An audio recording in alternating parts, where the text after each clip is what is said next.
અટાણે બધા એમ કે વાસરું હોય નાનું તો એને 2 આસર ફરજિયાત ધવરાવવાના, એટલે આપણો અનુભવ પ્રમાણે એવું કંઈ નથી.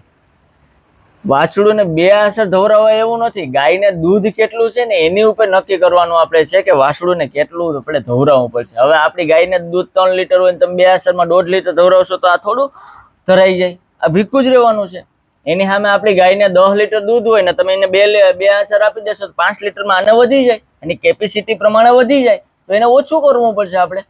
પછી આની સાઈઝ નક્કી કરવું પડશે, કેટલા દિવસનું છે, કેટલા મહિનાનું છે, એને કેટલી જરૂરિયાત છે એ આપણે જોવું પડશે. કે એનું 1 આછરમાં વધારે દૂધ હોય તો 1 આછરમાં જ રહી જાય અને ઓછું દૂધ હોય તો 4 આછર ધવરાવવા પડે. એટલે એવું જરૂરિયાત મિત્રો નથી કે આપણે કમ્પલસરી 2 આછર જ ધવરાવવા પડે.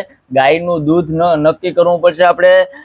બચ્ચું હોય એનો સમયગાળો કેટલો થયો એ નક્કી કરવું પડશે. એટલે બધું મેન્ટેન રાખી અને બચ્ચું ભૂખ્યું ન રહીને એ ધ્યાન રાખવાનું છે. આપણે 2 આછર કન્ટિન્યુ વાળી વાતમાં પડતા નથી. એટલે આપણો જો આ વિડીયો સારો લાગ્યો હોય તો જરાક શેર અને લાઈક કરી દેજો, ફોલો પણ કરતા જજો.